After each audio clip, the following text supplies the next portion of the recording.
Oh, hello, and welcome to Adente Rigamortis. I'm Review Cultist. I'm Mikey, the East Hands for Evil. The gamer in yellow. And we're here to discuss those internet stories, most creepy and most pasta, and be critically silly doing it. And tonight we have The Eighth Orphan, Part 1. So we are returning to the WontThinkStraight saga, which is on Reddit NoSleep. It's part of the like Gurgles and Bugman and the doppelganger story and like basically like Bigger Fish, like all those kind of stories that WontThinkStraight has been kind of recording and posting on Reddit NoSleep. Yeah, we before we get too far ahead into this one, let's give our initial recommendations. I'm going to recommend this one. I am going to partially recommend this one. Safe. Okay. I'm going to fully recommend this one. All right. And I'm really curious what Mikey has to say that makes it partial, and it might bring mine down too, if it ruins / makes it better. Yeah, I have a feeling I know why he gave a partial recommendation, but Okay. I shall hold my speculation till we hear it from the horse's mouth, or the demon's mouth, as it were. Yeah. The horse demon's mouth. Wait, is he a horse now? It's like that horse demon from the other WontThinkStraight story, Patient Sigma. I don't think it was a horse. I think it was like. Was it a goat? Yeah, it was a goat head in the wall because demons. That's what it was. Yeah, okay, my bad. Anyway, moving on to the rundown for this episode. So WTS and Steve have a new story from an interview with a lady suffering from clinical depression. One that has them stumped as to whether they believe it or not. So Satya, the interviewee, was an orphan in Cambodia with 6 other orphans and were cared for by a father, Abraham. Aside from the whole orphan thing, childhood and life were all right for Satya. And Satya even became a teacher for underprivileged youths and started her own family. Despite this, though, she never truly forgot her first true family, those of the orphans and the father. They kept in touch over the years. 2 years before the interview that that Steve and WTS had with Satya, though, Satya's life was shaken up when she got a call from one of the other orphans and her best friend growing up, Chana, who informed her that Father Abraham was dead. She traveled back to Cambodia and met up with 4 of the 6 orphans to attend the funeral and to catch up and reminisce on the past. It was here that we, the reader, learn that the 2 missing orphans died years ago. The oldest of them, Clemente, who was killed trying to stop a mugging, and the other was Joachim, or I'm just going to go with like how I think these are pronounced, so I apologize. The other one, Joachim, who took his own life in a rather gruesome and painful manner. One of the other orphans, Kong, who was Joachim's roommate, found him in the bathroom with an empty bottle of bleach. Kong tried to call for an ambulance, but they didn't make it in time. Before he died, Joachim told Kong something that he would then share with the group at Abraham's funeral, that there was supposedly an 8th orphan. Title drop. This brought memories to the forefront of everyone involved, who all recalled there actually being an 8th orphan with them growing up, but not. Apparently, they couldn't recall what he looked like, but recalled feeling like there was an 8th among them. Eventually, it was surmised that he was that this 8th orphan was some kind of a ghost or something, and that Father Abraham, who had been told about it by the orphans when they were kids, had reprimanded them for talking about him, and so they kept things secret and hush hush till Abraham's death. Satya recalls that she tried to befriend the boy, but by doing so and offering him some food one night by her bed, she felt him laying next to her in bed, and when she looked at him, he was eyeless, tongueless, limbless with bloody stumps, and hissing out in agony.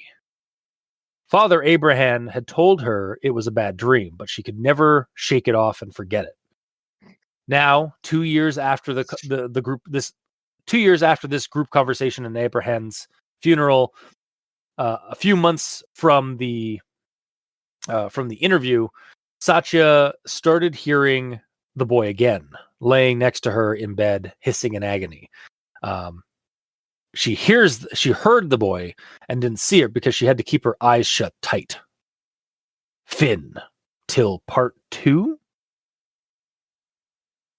So, that was the 8th orphan, part 1. And I suppose with that, we'll move on to everyone tolerates the Grandma Inquisitions. At this point, I've got a couple. So I'll start with my first one. No, I'll start with my third one. Yeah, I was gonna say. I'll start with this one here. But growing up, though she never felt her destiny was to be great or important to the world. I think removing the front but here would fix an issue with the sentence, like just seemingly like stopping. Like growing up, though she never maybe that isn't the right one.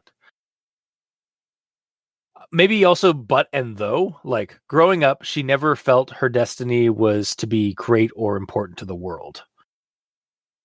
Like I just don't understand why there's a but or a though at the beginning, because it kind of muddies the sentence.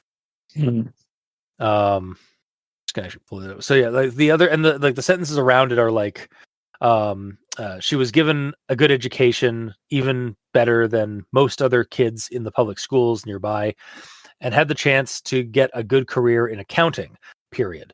But growing up, though she never felt her destiny was to be great or important to the world, period. Instead, she felt her contribution would be to teach others to be great and important. So like maybe even the but sentence, it starts and then it says, though this happens, blah blah blah blah blah. It sounds like it's about to immediately continue with this other thing happens, but it goes to a period. Yeah. So I think actually, if that was like cut down a bit and connected to the next sentence, it might work better. I think that's it. Yeah. Yeah. I think if they got rid of the but, like maybe even the though too, as like growing up, she felt her destiny was to be great, or she never felt her destiny was to be great or important to the world, instead, she felt her contribution would be to teach others to be great and important. Period. Like, I think that it's a little bit long of a sentence, but that's doable. Yeah. Mm-hmm. And then the next one I have here, this one maybe I'll highlight what it is because it's going to be hard to pronounce it or be hard to bring it up when I read the sentence. Fumbling for the phone to call for help, the medics had arrived too late. I think that two in the sentence is just TO, and I think it needs to be TOO, like because they were too late. Yes. Yes. And then the next one I have here, the bleach had burned through his throat, esophagus, and stomach. So it should be brought up at this point. As I was looking through and like noticing some issues with the writing that weren't actually issues, because as I found out, the story was actually typed in British English, not American English. So various words were named or were spelled differently than I was expecting. I discovered I discovered this while like looking at a couple of the words that I don't normally like associate having that kind of spelling, because despite that we in Canada use like kind of British English a lot, we also use a lot of American English, or we're exposed. Yeah, we're kind of exposed to American English as more than the British English, including esophagus, which I swear to God I did not realize had an O at the start of it, which in the story it does. And no, that's actually the British English spelling of esophagus is OESOPHAGUS. To be honest, I didn't know either spelling of esophagus, so I just rolled with it because I knew what the word was. That looks fine. The regular, you pronounce it esophagus. So in the American English, it's ESO, not OESO. It's an esophagus. Or an esophagus. Mm-hmm. So yeah, I just want to point that out, like that, like this story is clearly written in British English rather than Americanish English. So, and then the next one I have here, at Jockham's funeral, Kong had too distraught to say much more, but by the time Abraham's funeral, he was ready to reopen that wound.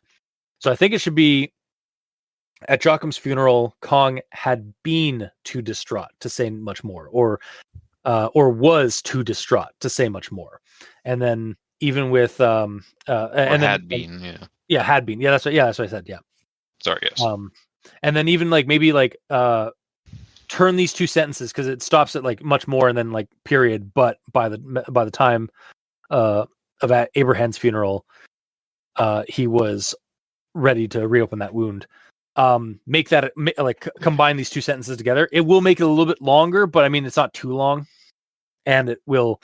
I feel like it makes the story. It makes these two sentences flow better if they're combined. So yeah, that's my issue with those two sentences. And my next one here, they could not have been an odd number of people. So this might be a nitpick, but I feel like they could not have been an odd number of people should actually be there could not have been an odd number of people. Yeah, it does sound better. Like rereading it, like now, like they still kind of works, but I still feel that there could not have been an odd number of people works better. But yeah. Be up to personal preference because it works either way, but I prefer there. Yeah, we're all in the nitpick nook right now. A little bit, yeah. Scooch over, I need some room. No. And then the last one I have is Roxa then stepped the group through the activities of the first day. So this might be a regional variant of what I think it should be, but it's like Roxa then walked the group through the activities of the first day. Like I get like stepped works. So like maybe it's a British thing. Like if the story is being written in like using that, or like maybe it's a regional dialect of whoever of where the story came from, kind of thing. But I suppose I don't know. I would have. Like to me, like when I first read it, I was like, "What the?" Like Roxa then stepped the group through. It's like, I mean, I guess that works, but I would have used walked through the group through, because you're walking the person through a process, kind of thing. Yes. But I guess that also works for like you're stepping the person through a process. It just doesn't. Steps. Yeah. Like honestly, that does make sense though, like because it has like kind of a double entendre there. Like is it like you're stepping them through the process, you're walking them through, like that's like stepping means walking, but also it's like you're putting them through the steps of the process, which is connected to processes and such, or through like events, like through the steps of an event. Yeah, I don't know. It might just be like a regional variant thing, but I would have preferred walked, but is what I'm getting at. Yep. And that's the end of my grammar inquisition. So, Mikey, the E stands for evil. Okay, I have a conjunction junction. Ooh. And next stop, conjunction junction. Doot, doot. It was only when she started telling us her story did her demeanor change. But growing up, though, she never felt her destiny was to be great or important to the world. So, as a sign of appreciation for the opportunity she had been given, she became a teacher for underprivileged kids. It was something she cooked once a month, not just because of the happy memories it brought her, but also because she was still experimenting with the recipe. It was a moving, if subdued, funeral. So it was on one fateful night that he saw a beggar having his meager belongings stolen. But by the time of Abraham's funeral, he was ready to reopen that wound. But they all had an unshakable, unexplainable feeling that someone was missing. It would always come to 7. But the memory was so long ago that they all had different memories of who sat next to whom. And everyone seemed accounted for. None of them could recall any person that didn't match the description of the 7. It was such a mix of emotions for them, with so many activities being shown around the small orphanage, learning the rules, meeting the guard dogs, being assigned beds, cleaning their areas, even learning to cook their own lunch. But always there were just 7 beds in our room, stated Afonso. That means only 7 of us, right? So that still means 7. But the boy turned around and vanished. But many times I see a shadow in the corner. It would dart away when I looked at it. But you know that one time Joachim got in trouble for it? It wasn't him. Because he knew he was guilty from before. So I tried to make friends with him. But over time, he stayed longer. So one night, I had left some food for him under the bed, and saw him. It's been over 2 years since that conversation, and Satya still has no choice but to remember. And she has been too afraid to open her eyes. Finn. Okay, so at the beginning, that took a cannibal turn for me. Yeah. She decided to be cut to help underprivileged children, and she was making her favorite dish. And then it just kept the way that the different sentences kept expanding onto it. It's like, so she's like hunting down homeless children from the mugging and some of that. And then what also constructed in this, or would elaborate on from this, is the ghost of some of that child, of one of those children, was started haunting them, like the people who live, who was at this orphanage and like working there as the cannibals, this cannibal orphanage. Yeah. Like the 8th orphan is actually like the ghost of like one of their previous victims, and so like it's now tormenting them. Also, the way the wording went when it was like saying that she was preparing like her recipe or whatever that she has to get used to, and like, but like immediately after that, it was like talking about like a funeral. So like, the recipe for the funeral is murder. I mean, killing the guy you made the funeral, technically. This will make such a fine funeral. Yeah.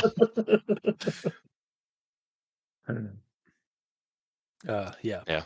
It's weird, where these things go when you read them completely out of context, just highlighting the sentences in the story that start with words that they probably shouldn't, like it's, ands, or buts, because there's always better words to use. Yes. Gamer, do you have a a grammar in yellow? I believe I do. At least one left, because you got one of mine. That night, I remember, you woke us all up and not stopped crying.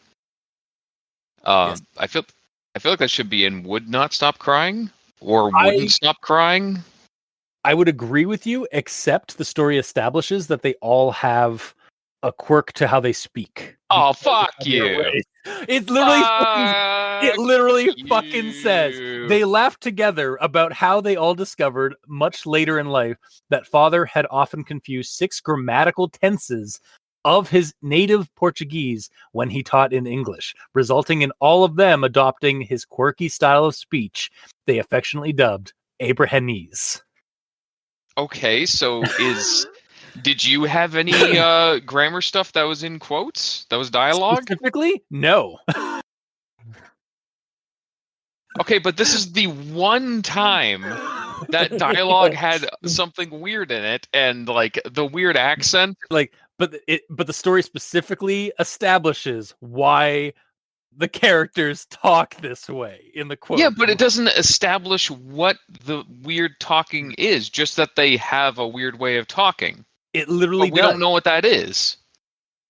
The father confused the 6 grammatical tenses of his native Portuguese to create this quirky style of speech. There go, any quirkiness of the speech in these characters' speeches is like null and void for criticism because it's the way the character talks. It is literally the embodiment of that joke we have. I suppose.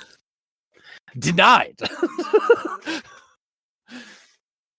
Basically, my whole problem with that though is like, yeah, they have a quirky way of speaking, and like that's fine, and I like the story behind that and everything. But there's no straight up example of it aside from what you just read, which is kind of like glossed over. And to be honest, like I forgot about it by the time I got to this part. I feel like that's on you though. That's not the story's fault. Well, it kind of is the story's fault because there should be more issues with the speaking than just the one that he found. I There's disagree. only the one mess up the entire time, and yet they all have this quirk. There were other instances during the writing, like during the dialogue, where this is like, because I remember like noticing it as I was reading their dialogue, and I was like going to do something about it, and then I recalled this line where they had like a quirky like Abrahamese style of speaking. I don't know. Yeah. After recording, get me copy and paste a whole list of all the ones that are Abrahamese, and then I'll agree with you. But as I read through it, I only noticed one, so it was an outlier and it was strange. Effort. I'm not going to do that, but then I win. I just win. Then agree to disagree. I'm right, you're wrong. Agree to disagree. No. Well, I guess fuck you. You're just gonna. Yeah, exactly. Either way, that's the end of grammar. Okay. Well, then I suppose we'll move on to actual thoughts. So I'm going to start with this one here. My childhood encounter with the unknown is one such loose thread that I still wonder where it eventually leads. So childhood encounter with the unknown is a link to the events of the Gurgles and Bugmen show story. And honestly, you and me both, WTS. I would love to see a return of this of that incident in like I would like to see like where that went. Like, is there a sequel in the future for a Gurgles and Bugman's show story? But I digress. The next one I have here, the routine interview Steve and I had with Satya is another. So this one uses a link as well. Routine interview is a link to Bigger Fish, which was with Malcolm, the fisherman who was in jail, not because because he was like framed for murder, but he also wants to stay in jail because there's some horrible monsters that actually caused the murders that he was involved in. But the way this sentence is phrased is kind of odd to me. The routine interview Steve and I had with Satya is another. So when I first read this, I was and I looked at like where that link went to, and it went to Bigger Fish. I was like, Satya, you mean Malcolm? Did you just use his real name or last name? Like, thought you were altering names for anonymity in these stories. That was my initial thought when I saw the sentence, and then as I went through it, it literally goes on to describe Satya as the newest interviewee of Steve and WTS. But the routine interview link to Bigger Fish kind of makes it sound like that they're still interviewing, or they were going to interview Malcolm again, but they added Satya. So it just seemed like an odd, I feel like this sentence should probably be cleared up for clarity. Where it's like grammar issue. maybe it is, it might be a grammar issue, but the routine interview Steve and I had with Malcolm was another. But then there was another interview we had with Satya or something like that. Or maybe even just don't have to include this other interview link. I don't know. It really kind of confused me. It was right off the hop of why they were referencing Malcolm's interview when they're referencing that Satya's interview is the one that really stumped them. But yeah. Just bringing up characters from the previous stories, basically. Yeah, but it's the way it's written, it doesn't make sense because it makes it seem like Satya was part of that interview. But I guess maybe what it's trying to do with that is the routine interviews Steve and I had were another, including one with a woman named Satya. Maybe that's how you'd fix it, for the sentence. Yeah, because it does directly reference Satya with the previous interview, which she was not there. So yeah. But I'll move on to the next thing I have here. She had grown up in a Cambodian orphanage with 6 other kids, and to that I was, as soon as my right at the top of my head, I was not 7, making her the 8th orphan. Title drop. Yeah, pretty much. But then we go on and we find out why the story's called the 8th orphan, and it makes sense in the end. The next one I have here. Oh yeah, so and I already brought up the thing about Abrahamese. I'm not going to open that wound again. Sure. No, I'm good. Just know that I'm right, you're wrong. Anyways, moving on. You said agree to disagree, sir. I said I'm right. You're the one being but then you were being all asshole about it. But I'll move on. So Satya remembered once during the water festival, a boy had stolen her toy water gun that father had bought her.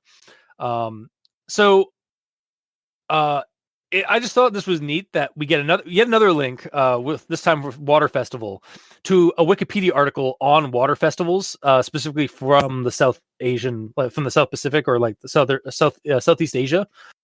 That gives us a little bit more context without. It's sort of like an SCP entry thing where there's a link that sends you to some information that you need to be privy to. It could also be kind of lazy because it doesn't describe what a water festival is in the story, but also this is a quick and easy way of doing it in a story. Is especially when it's an online story where you can just put a hyperlink to an article about the subject. Yeah. For further reading. The amount of times we've had to physically Google shit and complained about that, at least this is linked. Yeah, and that's the thing I kind of like about these stories, is that we do get some of those links that give us more context if we didn't read the story, either a previous story or if it has something that the author knows that is going to be something that people are going to look up. So, and as the Wikipedia article, it's basically water festivals in Southeast Asia are kind of like a New Year, sort of like a type of New Year celebration, or like a celebration of renewal. So yeah, it was interesting to read a little bit on that and get that context. The next thing I have here, this might also count as a grammar, but I added it into actual thoughts. He died before Afonso could make a call for medical help. Don't you mean Kong, his roommate who found him in the bathroom and was the only established person living there when he was there when he died? when Joachim died?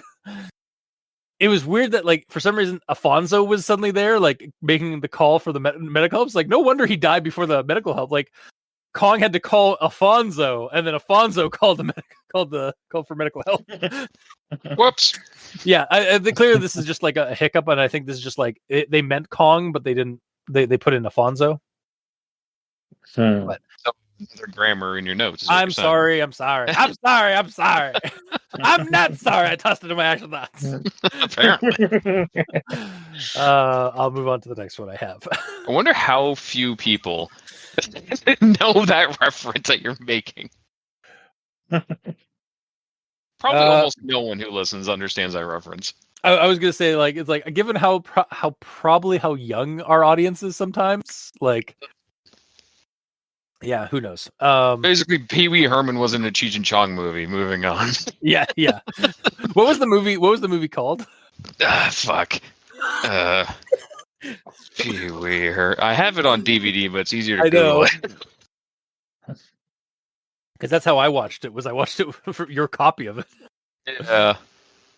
Cheech and Chong's next movie. Yeah, so yeah, go see Cheech and Chong's next movie to get the reference. There's our hyperlink in our audio recording. Oh yeah. No, sorry, that was in Nice Dreams. Oh, god damn it. Okay. You should watch the next movie anyway, because it's also good. Yes. Oh, Jesus. All right, moving on to the next thing I have. They had not spoken of it. They had not spoken of it for years, but they each have always felt there was an extra orphan in their group. So I read this part and I was like, is this going to turn into a Cambodian Fleshgate scenario? Or like the Anansi Goatman of Cambodia, or something, some other like using that similar like online creepy pasta trope of like there's a creature that infiltrated the group and made them think or believe that there was an extra person among them the whole time until they leave the area, or it leaves their group, or it's too late and it's killed a couple of them. Yeah.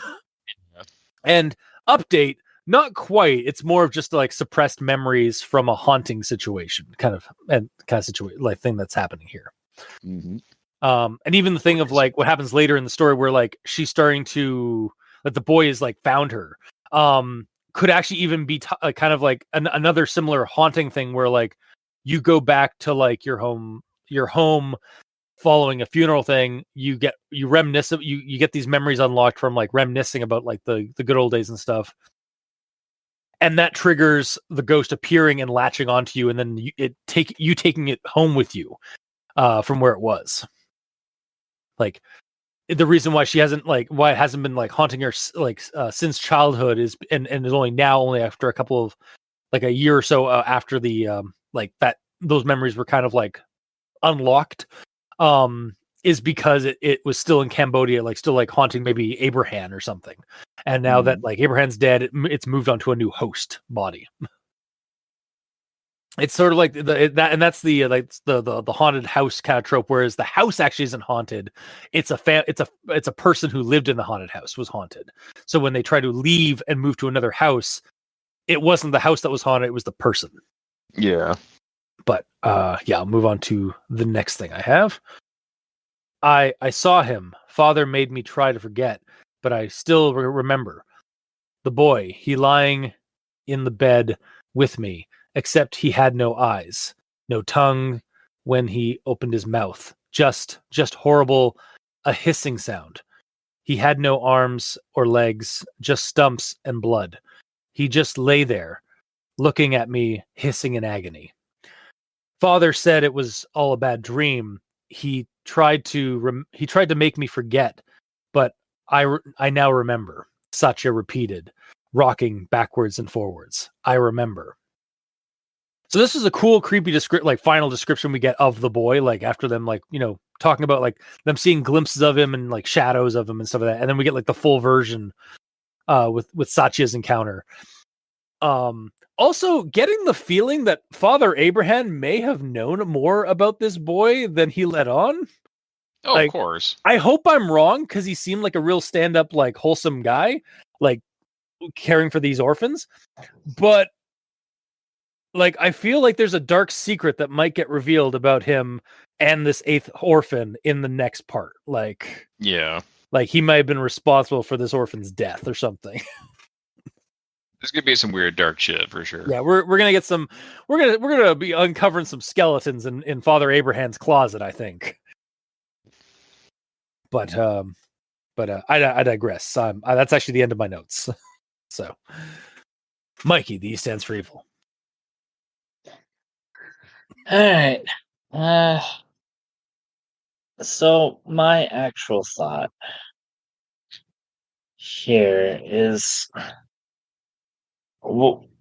why didn't the kids talk to each other more when they were in foster care? Like, I feel like they would all have known different theories and whatnot about the haunted kid, or why the one lady, when she saw him, screamed. Yeah. But the one person's like, that night I remember you woke us all up and nonstop crying, and wouldn't tell why. But I feel like they would tell why eventually. I got It straight up says though that they basically were punished by the father and that they shouldn't talk about it.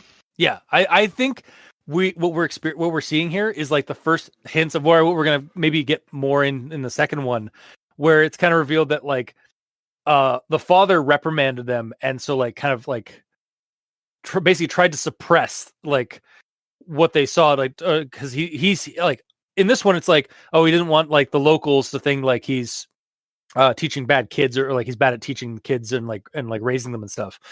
But like to me it sounds like a trauma response.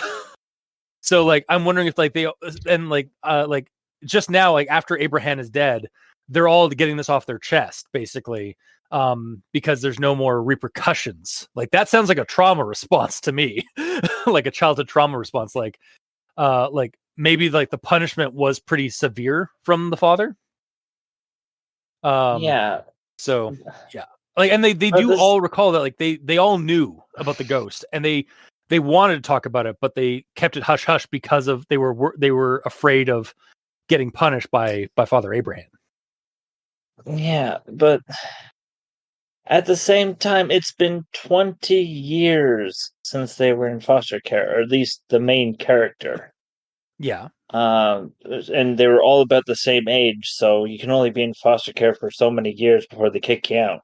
Yeah, usually it's about like 18, I think. Yeah. So, using 20 years as a basis for them to still remember, unless it was a traumatic experience, like the one girl that screamed.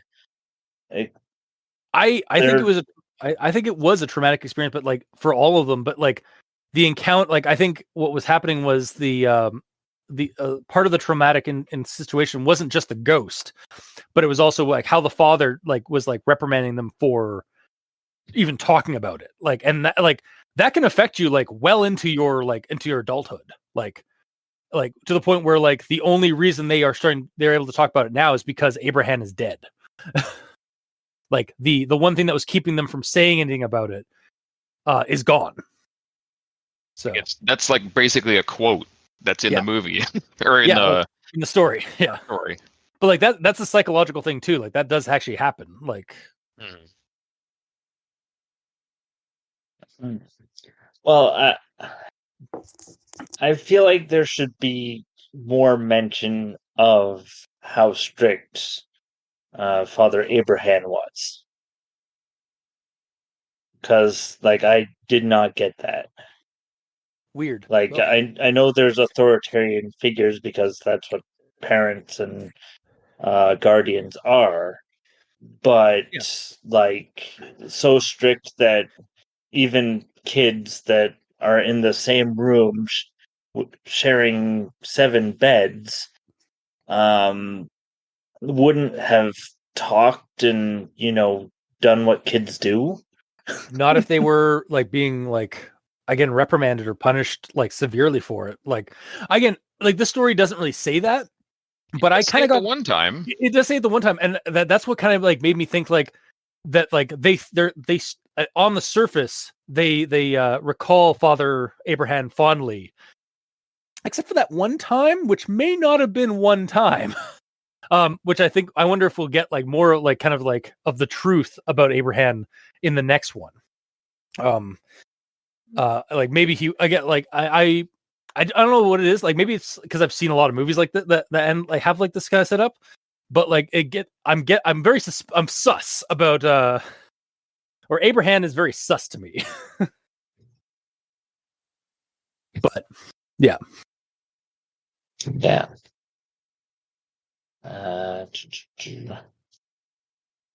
And then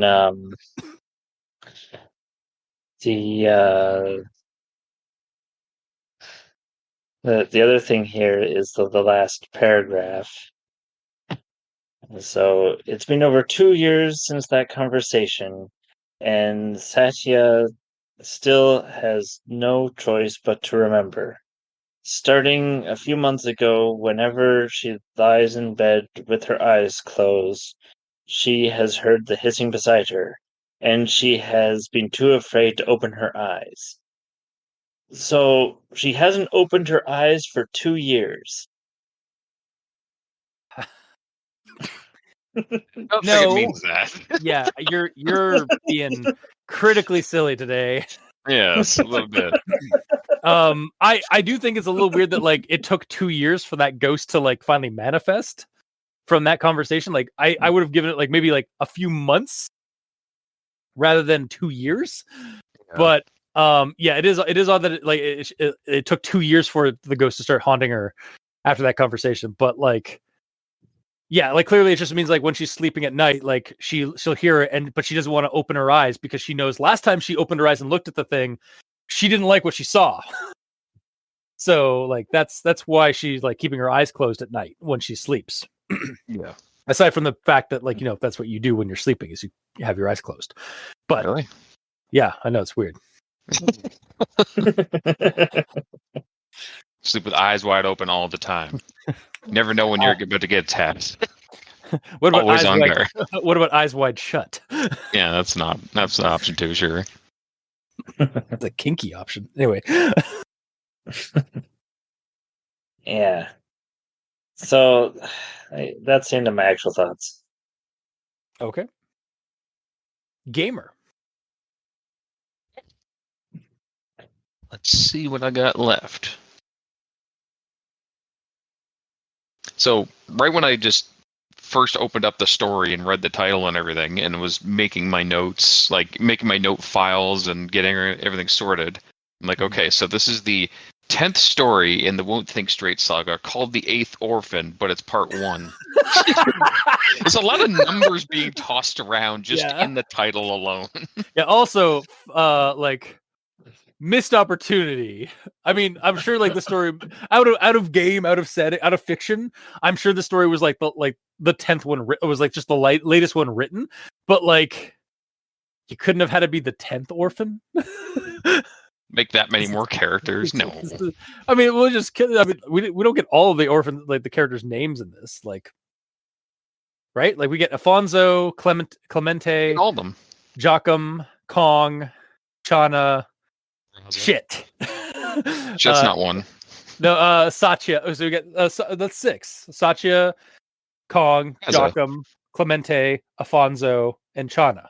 And Raza, like I've said 4 times. Sorry, you've not been coming through. I'm sorry. God. Yeah, Roxy. Yeah. Okay, fair enough. That is okay. We did get all of them. I'm my bad. It's fine. Okay, so my next one is basically just overall just that I like the characters in this story. I like the backstory that they all give with like the slight flashbacks about like father teaching them English and all that, and why he speaks the way he does, and it apparently gave them an accent that wasn't fully explained 100% into my eyes, just peeking under that Band-Aid a little bit. The characters, they sort of bleed together a little bit, like one from the other, because they don't have too many distinguishing features. Like, we don't get much visually on any of them. And character-wise, they're sort of all similar, but I still feel like they're all childhood friends. And like it like the characters are all well made in that, and the way that they talk to each other. Yeah, because like I just sort of like put in like placeholders for like what they look like. Yeah. But yeah, we really don't get a description of them. We just get, but we do get a description kind of like through their because like that. I guess that's not really the point of the story. Like the point in this story is just like their bond and their relationship with each other. Oh, for sure. And that's I'm not complaining about their lack of description. I'm just saying, like, there wasn't much, but the characters themselves, with as little description as there was, it still felt fleshed out. Fair. So then we get on to Orphan 8. I don't really know what to believe that he is. Like, straight up, you think, like, he's a spirit and all that, but as soon as I thought that, my second thought was, should I take this the fucked up mundane route and suggest that he was a real boy that the father kept in a secret room somewhere else in the house and could escape? Yeah. Just like Stubbs. Pretty much, yeah. Oh god, that's horrible. Yeah, like And that's why he doesn't have a tongue, because he can't say anything. Yeah, no tongue, no eyes. Ugh. It's like I think it's more or less a it's got to be an apparition of somebody who died, like of an orphan. One would think, because like he wouldn't be able to zip around and disappear really quickly if he was like just stumps like he is, you know. Also, this just kind of clicked for me. There's a precedence in the previous stories that kind of like this character is this being, this boy, kind of like is a mashup of a few details from previous stories. Like they see it like as a shadow in the corner before it vanishes. Wasn't that like what the patient Sigma was looking at? Was constantly staring at the corner. He was staring at it forever. Yeah. It never vanished. Yeah, but then also like there's the story of like the other girl that could like that was like could like sense like the certain like see colors differently or like in a different way or perceive colors weirdly. And it turned out that it was like sort of a stir of echoes thing where like there was a ghost or like some kind of there was a body in the wall. So it's like this story is kind of keeping to the theme of some of the WTS stories where it's like this weird. It might be like the ghost of not a grudge ghost, but the ghost of a victim of something like haunting these characters. I don't know. Maybe I'm just thinking about too much or like thinking too deep into it. We're supposed to be thinking about it, though. I know, but yeah, it's probably a ghost of some kind. But who knows? Yeah. We'll find out in part 2. Yeah, we'll find out what skeletons were in Father Abraham's closet. I really hope Father Abraham isn't involved. Like, I hope that's kind of. I honestly kind of hope that's a red herring. I don't know. The first time they brought it up and like were insistent about it, he got like really serious. He's like, fucking stopped. But like I can also obviously. But I can also see like from how they describe like why he told them, like he reprimanded them, like he doesn't want like the local like the neighbors to like think that he's like raising like or he's not raising the kids properly. I can kind of see that as a proper excuse for why he'd be skeptical or why he'd reprimand them for saying these kind of things. I know. Like that's a good cover. Yeah, it is. It's also a really good cover, but like also the description of their childhood seemed like he was a really good guy. So like, but then he also, now that I'm thinking about it, he also after he was done like raising these orphans, he went off to a village to meditate in solitude for the rest of his life. It's like, what was he like meditating on? Was it like sort of like he went off and isolated himself because of what he had done? Like, was he doing it out of guilt to try and like make amends, kind of like spiritually? Like, why or did he just like I've done my good deeds, I'm going to go off and meditate in isolation? Yeah, it could just be not anything fucked up. Like, I don't want to be fucked up. Like, I hate that I'm like this. Like, I feel like if it is turned out like that, like he's actually like off the hook for like doing something bad, I'm gonna feel extremely cynical. We're reading a creepypasta though. Like, yeah, that's true. Yeah, there's supposed to be fucked up stuff just because we want it to be wholesome because it's a bunch of children. Doesn't mean it will be. And again, there is a precedence in these stories of having a really fucked up like childhood relationship with an older with somebody else, because like of the one story with the girl who was like molested by her uncle. So yeah, like like I don't want to believe the father Abraham is guilty, but he's looking real guilty for some reason in my head. He kind of is. And I'm guessing part 2 is either going to flesh that out or like kind of like throw that out, shoot that out of the water kind of thing. There's no middle ground. It's got to be like he's in it or not. Yeah, for sure. But yeah.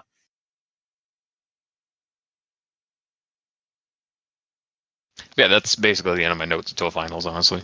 Oh, okay. Then I guess we'll move on to final thoughts. So yeah, I really liked this, like the setup. It gave me Stephen King's It vibes. And I mean that in that like a childhood friend group getting together later in life, only to realize actually I think they get together because of a funeral or because of a death. And they come together and reminisce, only to realize or remember suddenly that they all have this like these repressed memories from their childhood about something that fucked up that happened, and it's coming back to bite them, or it's coming back on them like in their adult life. Like that's basically like kind of the setup for a lot of stories that like, and like I think since Stephen King's It, because it's such a cool like thing of like the cycle, like you start off as a child in the childhood, and then you and then you see the characters later on in life coming back to like remembering stuff, that the weird shit that happened in their childhood kind of situation. Like this is kind of what this feels like. So yeah, I'm gonna recommend this one, and I am looking forward to seeing what the sequel part holds. Because I'm guessing that this, like, I'm guessing that part 2 is going to be set in the present with Satya, or like what did Satya find out further about what happened? But I suppose we'll see. How long has it been since the orphanage? 20 years. That's what I thought. 20 years since the orphanage, and then 2 years went by from the funeral with and that conversation they had with like the group in them, and then so that's a lot of time where shit can happen. No, 2 years from the interview. Yes, yeah, not from the interview. 2 years from the conversation that they had with their friends. That wasn't the interviews. Like this, the interviews more recent. But the cut. Are you saying that the cut doesn't take us back to the first section? Hang on. Okay, it's been 2 years. Oh, you're right. Shit. I thought, okay, my bad. I'm so angry with that. No, I'm angry with myself. Fuck. Like I get what you're saying though, Mike. Yeah, I guess like grammar inquisition then. Get the fuck out, get that if that's how it's supposed to be. Like, it's been 2 years since that conversation. Get that conversation word out of there and put interview. God damn it. Because that made me think that was the conversation that Satya had with like Chana and all her orphan friends, not the interview with WTS and Steve. Oh, I'm so angry if that's the case. So peeved. It's fine. Yeah, so we don't exactly know. Done. No, I'm kidding. So we established that we don't exactly know how long it's been since they've been in the orphanage. It's been give or take 20 years. At least 22. Yeah. Regardless, that is a lot of time where a lot of other things can happen where you can find out more about what happened. So it's not necessarily going to be modern day. It still could be in the past a bit, but we'll find out. Maybe like maybe part 2 is like just unlocking more memories that have happened. But like I'm guessing it's either gonna be that, or like Satya is going to like relay some more information that she's since she's been investigating more recently what's been like her haunting basically. So she might be uncovering the past in the present, or we might just be going back into the past and unlocking memories. So we shall see. But sorry, my bad. Yes, I still recommend it. I still like it, even though like I've hit that. I had that like that brain fart there and realize and yeah, I'm still not sure if I'm still not convinced that meant the conversation with the friends or the interview. Like I'm still up in the air on that one, but I still recommend the story. The interview, in Mikey, my opinion. Yeah, fine. Agree to disagree. The episode. I'm right, you're wrong. Yeah, the episode. That's the episode subtitle. Agree to disagree. There's so many of our episodes that just have that subtitle. Anyway, Mikey, your final recommendations and thoughts. All right, so I did like the creepiness of the eighth orphan being a ghost child or whatever. What I personally didn't like was exactly what review calls us like, which was the reminiscing and the unlocked memories, because so much time has passed, like 20 plus years, because it's assumed that, well, they're young when they're reminiscing about how young they are, because when they first entered the orphanage. And who knows how when they left the orphanage. Like, did they stay there until they were 18? But they were there when they were 5? Like, so that's a long time to have haunted story memories. Yeah. I mean, I'm for it for the genre, but like, yeah, I mean, guess realistically, you're not very fun, are you? No, I'm joking. I'm joking. I just had to get that like was the Dungeons & Dragons quote of like, you're not very fun, are you? I still haven't seen that. I'm really? not very fun, am I? Oh, we need to watch that sometime, man. Yeah, it's a good movie. Anyway, yeah, no, like I can see your point, like, because like you've always been vehement about false memory syndrome. Yeah. So like I do understand why you don't care for it, but like genre wise, it's really intriguing to me. But I get why you don't like it. Yeah. So can it be false memories if they all have the same memory though? Yeah, like shared actually very much. Yeah, like that's also like shared hallucinations or shared hysteria, and like shared like they're connecting everything to it just because of something. Like that one part where it's like she woke up screaming and woke them all up. She could have just had a nightmare, but they're all like, "Oh, that was the creepy guy that did that." Oh, okay. Yeah, it's effectively they're all feeding off of each other. There's actually a there's like a UFO encounter where an entire class or entire school in Africa supposedly encountered a UFO landing and seeing aliens like on a recess or something like that, like just out beyond like their schoolyard. And all the kids had like roughly the same story, but like and some of that. And they had some people like some ufologists and experts come in to like talk to the kids and stuff, and they all had roughly the same story, but there was like it's sort of like up in the air as to whether or not they were led on, or if like the kids kind of like, because some of the details didn't fully add up. And so like was it just like the kids like they sort of like not purposefully specifically, but like they sort of accidentally like kind of talked to each other about what the story what the events were. So yeah, that definitely is a thing, especially when you're dealing with children and memories like that. So yeah, the thing is, like, yes, that's a thing with children, but again, your example is them being interviewed as children. Yeah, that's for true. UFO. So, but I was also that technically that my example was trying to help you. Yeah, exactly. Well, but at the same time, it's like kids make up stuff all the time. Yeah. But anyway, the overall, it's still only a partial recommendation for me. Okay, you still cared for it a little bit. Yeah. All right. But yeah, I guess. And next up, we have Gamer. Your final thoughts and recommendations. Yeah. So for me, I really like the read. Honestly, there was a good bit of setup before like the creep actually happened, but it kept my attention the whole time. Yeah. Due to the fact that the start of the story is talking about how Sachio was like a happy person but really depressed, and I wanted to find out why, and that kind of like kept me hooked the whole time to figure out what the problem was. Yeah. The friend group actually felt like a friend group, which is good because sometimes, they don't feel like real people.